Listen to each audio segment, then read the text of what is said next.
we had already discussed about the second chapter till the 53rd verse.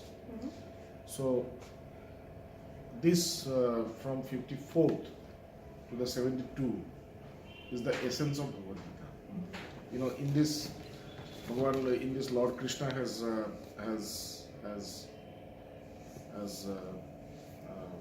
given the actual essence of Bhagavad Gita and all the other chapters, like chapter 3, chapter 4, and all these chapters.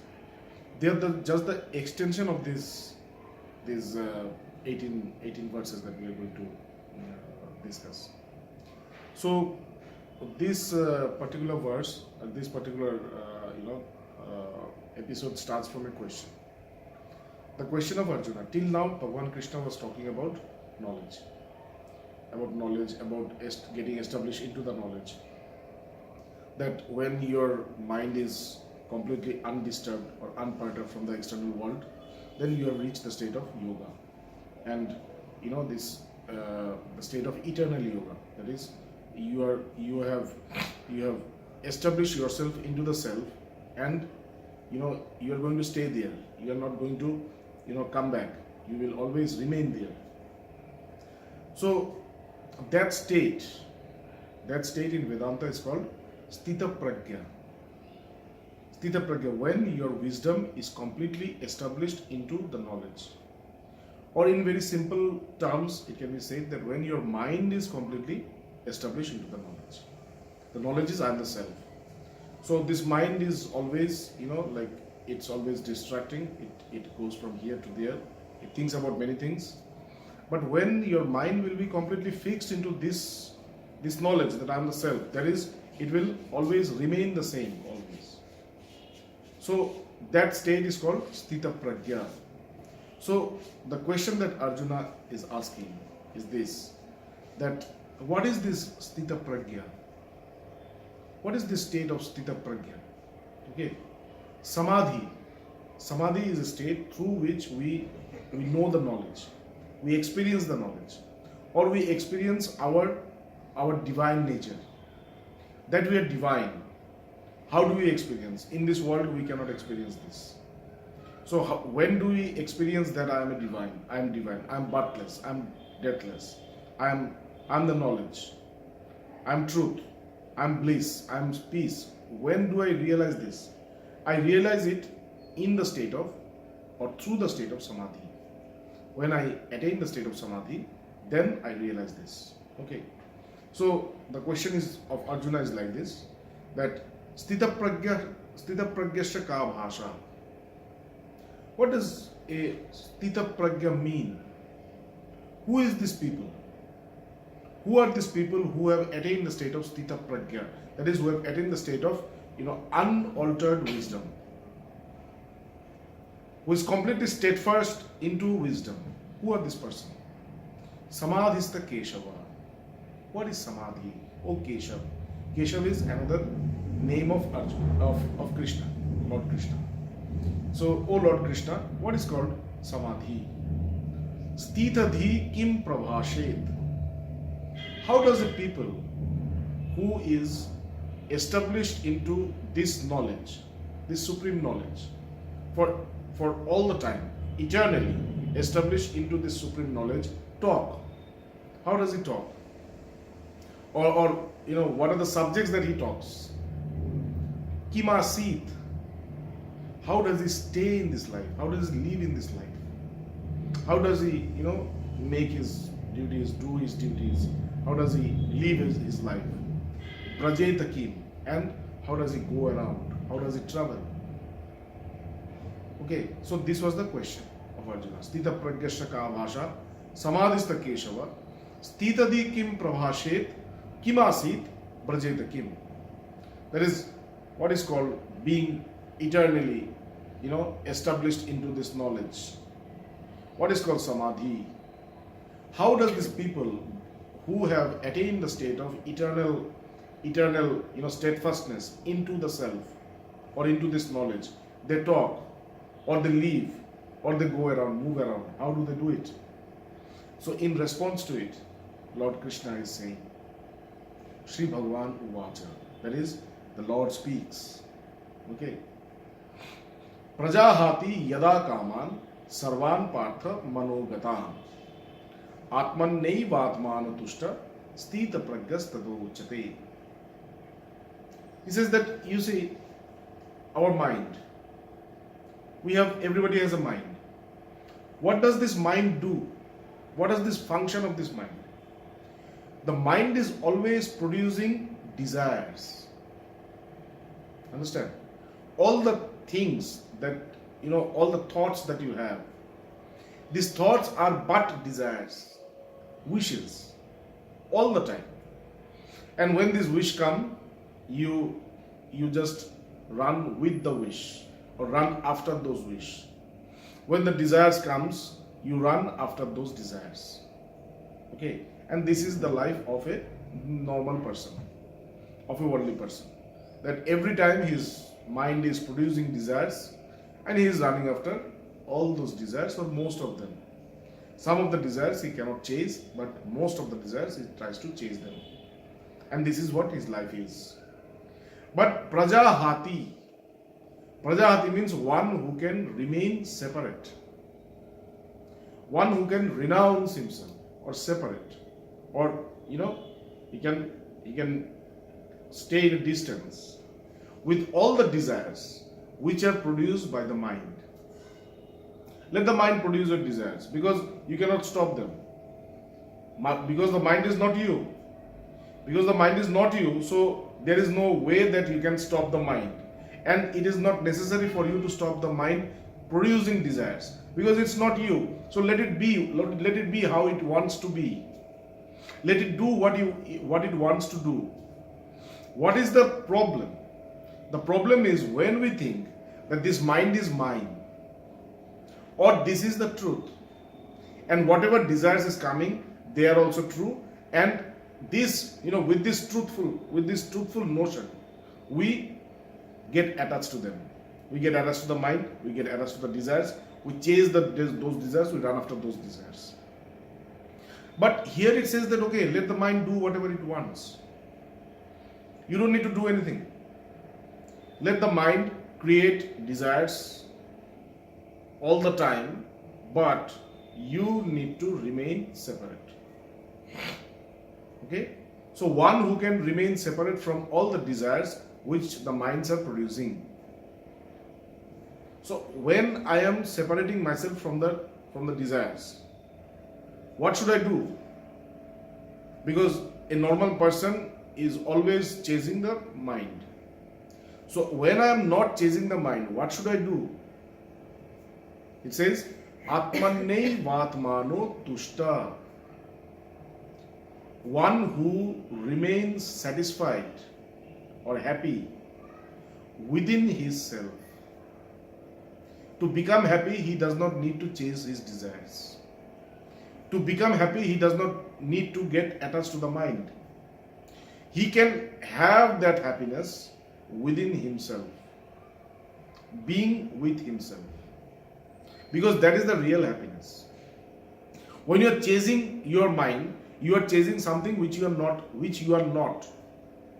But when you are staying within you, when you are always within you, then you are with that what you are. And that is the only way to experience happiness. Because happiness is there. There is the stream of happiness. Okay, Ananda Brahma. Brahma, or the self. What is the nature of the self? The nature of the self is Ananda. Ananda means bliss. So it's there within you. So to have this bliss, you need not to go outside. Just that you have to remain within yourself. This self is peace. This self is light. This self is truth. This self is bliss. This self is knowledge. This self is liberation, freedom. This is this. It is everything. So to have those, people are running into this world. Well, you don't need to run in this world. You can have all this within you. So one who does not chase his desires, one who can stay separate from the desires and can remain within himself and thus be happy with himself, thus be satisfied within himself, that person is called Sthita Prajna. So if you can practice this, you have to practice this. If you can practice this, you will see that you have come to the state of Sthita Prajna. Only by, you have to see that you have to be aware, what is my mind doing? My mind is always creating something or the other. And it is creating in such a way that I think that these are all true. And because I think that these are all true, I run after them. But what I have to do, I have to stay separate from them, because that is not the truth. I have to stay separate from them. And while I stay separate from the mind, let me concentrate on myself. Let me concentrate on that which I am. I am the Atman. I am the Brahman. I am the Self. I am the pure consciousness. I am divine. I am peace. I am bliss. Satchidananda. I am truth. I am knowledge. I am bliss. This is my nature. So let me stay within me. Let me stay with my nature. So when I can stay with my nature, then only I can, I am that Sthita Prajna. Okay. So how to reach this place? How to reach this place of Sthita Prajna? Now he says that, see, I'm telling you, how do a person with his wisdom, completely steadfast in the knowledge, how does he live in this world? How does he perceive this world? How does he go into this world? How does he, how does he experience this world? He says that we have these two things together. One is sorrow and the other is happiness. So while we are in the state of sorrow, while we are in the state of sadness, what do? We suffer from anxiety. Anxiety is a fear which is an unknown fear. Anxiety is not fear. Fear is something else. Like I have a snake in front of me and the snake is going to bite me, and thus I am scared. That is called fear. But there is no snake. But because there is no snake, but I am thinking that the snake will come and bite me. So this is called anxiety. So most of us suffer from anxiety. And this anxiety magnifies or multiplies when I am in the state of adversity, when I am in the state of sorrow. Okay. So he says, Dukheshu anudvigna mana. When you are in the state of sorrow, because it will come. Sorrow and happiness are the two poles. These are going to come in your life. You cannot get rid of them. Till you are living your life, you will have to experience sorrow and you will have to experience happiness. Both. You cannot choose one of them.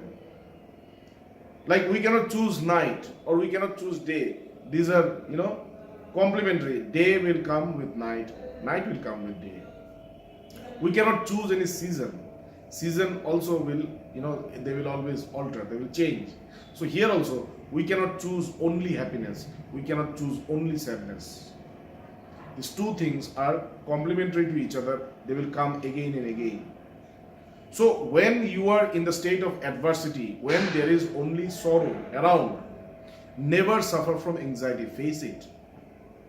You might be sad because there are sorrows that you might be sad. It's not that a self-realized soul does not experience sadness. Yes, he does experience sadness, but he does not get broken. He does not get broken. He does not, he stands firm into the knowledge. He stands firm. He faces that. Okay, other people run away into some alternative way. Here, this person who has realized the self, he never runs away. He stays there. He faces it and he goes through it. So Bhagavan Krishna is saying, Dukheshu anudvignamana. When you will have sorrow, never suffer from anxiety. Face it. Sukheshu vigata spriha. When you are having happiness, what is our natural tendency? Our natural tendency is to cling on to it. We want to, hold it and make it as much as, and keep it as much as possible. But it is also like day and night. It's not going to stay. After a time, it will go. So when happiness has come, when prosperity has come, when success has come, know that, failure is also going to follow you. It will also come. Okay, so dukheshu anudvignamana, sukheshu vigata spriya. A very simple exercise of life. A very simple exercise of life. Because these two we are always facing. He says that just like alter your approach. Just alter your approach. Just change your approach. How you are approaching these two situations.